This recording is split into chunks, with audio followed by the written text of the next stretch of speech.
person who's going to speak first was someone that I had seen her story written by Louisa D'Amato in the Record. I had a chance through Louisa to meet her and have a talk with her about her experience that she was going through. Her name is Maribel Jagorin. She, along with 10 other tenants on Trainer, have been threatened with displacement from her home, an apartment building, due to a renoviction. When I spoke to her, I found her to be a very knowledgeable and passionate individual talking about this topic. And I think if you ask Maribel, anytime before all of this started happening, she would never have believed that she would be in the position she is today as an advocate. But she is a staunch advocate, a passionate advocate, and a very informed advocate. So Maribel, I'm just going to turn the floor over to you. Thank you for being with us tonight, and please tell us about your story. Hello, everyone. Good evening, and really honored to be a part of this town hall meeting. And I'm very happy to share my experience, so to help as many people as possible in disseminating the information that I am about to say. So again, my name is Maribel, and I am the newly elected co-chair of the Acorn Tenant Union. So I am also a tenant of 267 Trainer Avenue, and I am living in this building for almost 13 years now. So the apartment building is a 17 unit, and in this community, in this building, we lived peacefully for so many years until back in 2021. The building was sold to Mike Beer Investments. So since Mike Beer took ownership of this building, we are in constant fear of losing our homes. In January 2023, 12 units received an N13 or the renoviction notice. So 2 units have decided to leave, and 10 are staying, and we have decided to challenge the eviction notices. So all of us here who are challenging a renoviction have resided in our homes for several years, and because we are long-term tenants, we are paying what we consider affordable rent, so around $1,000 for a 2-bedroom. Most of the tenants here belong to marginalized or vulnerable groups like seniors, a lot of seniors here, people with disabilities, immigrants, and with working class with low to medium income, and that could not catch up with the inflation and won't be able to afford the market rent out there. So Mike Beer is only evicting 12 units, tenants or families who are mainly long-term tenants of the building. Out of 17 units, 6 are now occupied by tenants who have moved into the units that were renovated with cosmetic changes or facelifts, we call it, and they now are paying double. So they are not evicted, by the way. 1 unit is now vacant and on the market for $2,200. That doesn't include hydro and parking, so extra for charges for that. So I personally, I am very scared. We feel trapped in this situation that we are being kicked out of our homes, and the possibility of being renovicted and thrown out on the streets in the middle of this housing crisis. So it is horrific to imagine that nothing is out there for us if we lose our homes. So our landlord is using the strategy which we call is renoviction, which is designed to permanently displace tenants from their homes by claiming that the empty units will undergo renovation. So over the 2 years, under the new landlord Mike Beer and the property management company Found Spaces Incorporated, we have suffered neglect and maintenance of repairs. So we have experienced issues trying to obtain repair if we need it. So one example is the management company has never replaced our broken washer since they took over and in the shared laundry room, and now the price of each load for the washer and dryer have doubled up, and most of us prefer to do our laundry at the coin laundromat outside because it costs cheaper. So at one point, the heater was broken for several weeks, and because we could not stand the cold weather, we were forced to buy our own heaters. The property management Found Spaces told us to buy our own heaters and they will reimburse the money, but that was an empty promise. They never refunded us for the heaters. So the situation was so frustrating because at the same time, the landlord failed to do property standard snow removal. So landlord did not shovel, tenants had to dig their own cars out of the snow.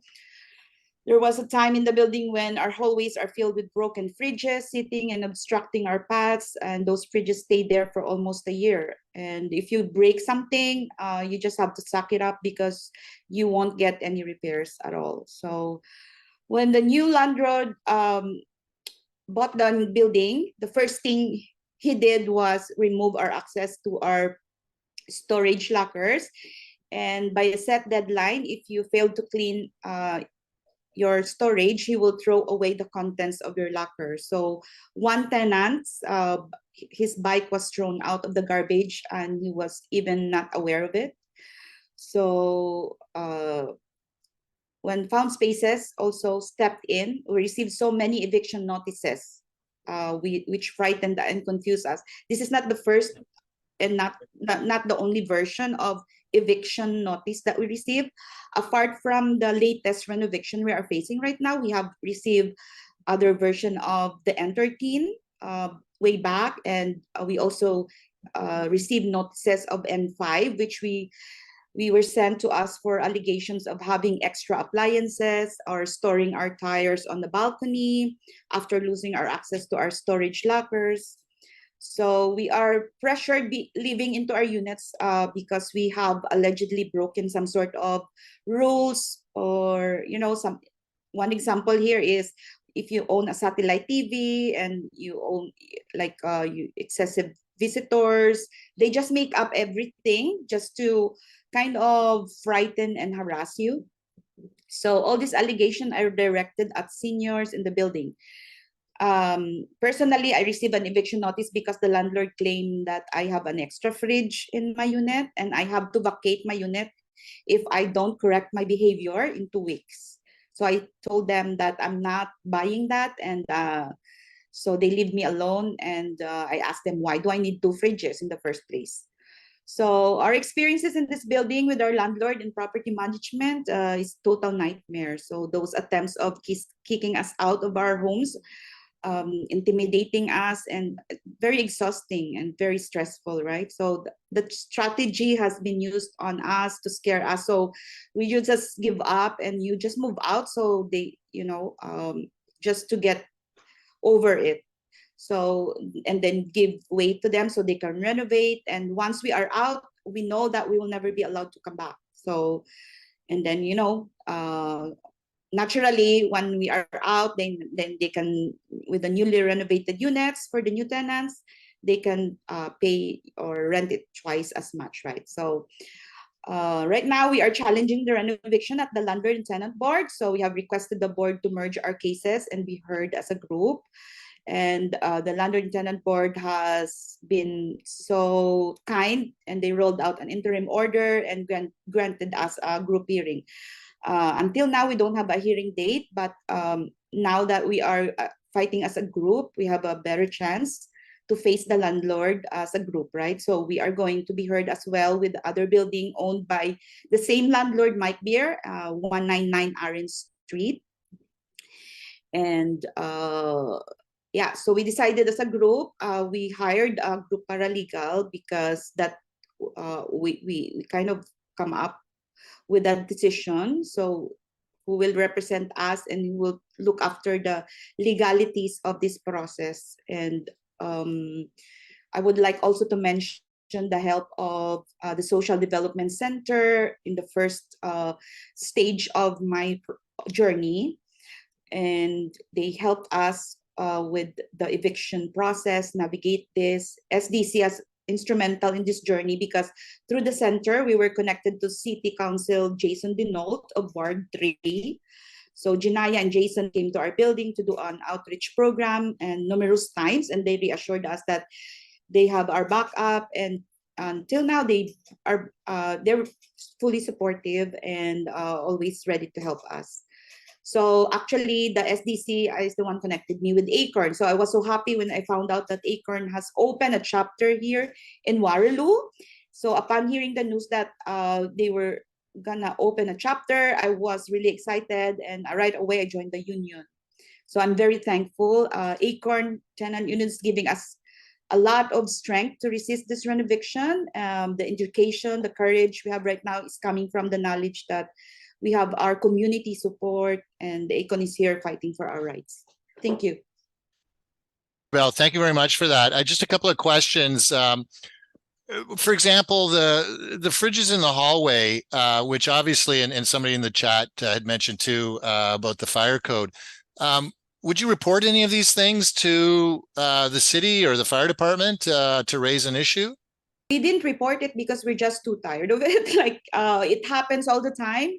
Right now, there's another, like a new tenant.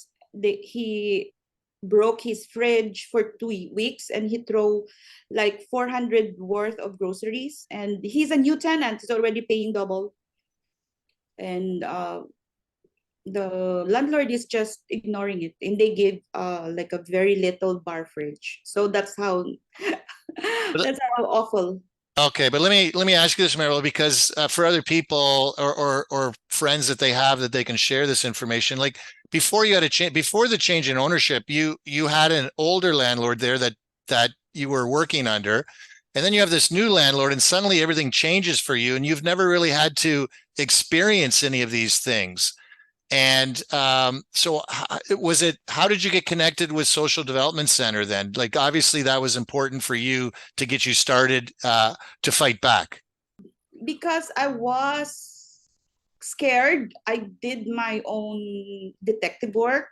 So I tried to find who is our landlord, and by finding out his name, and finding out his connecting him to his social media accounts, then I was able to distinguish, I was able to identify the front of the building, and I said, this is our building, and he's advertising it in his master class Right.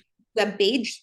So that's when I went to SDC and asked for help. What can we do to, what are the steps that are available and options that are available for us to kind of fight this, because we know now our enemy. Before, we didn't know our enemy. Right. And landlords usually hide under the names of so many like layers, right? They might hide Corporate names, numbered companies, that sort of thing. and this one And is like they changed name 3 times in a year. right. Since they took over, they already changed 3 times. So, so Maribel, thanks for that. I think we're going to turn it over to, and just for everyone, just so you know, Meg Rattan will be speaking soon and talking about Acorn as well, and mostly about Acorn. So, Maribel, thank you very much for your words and sharing your story.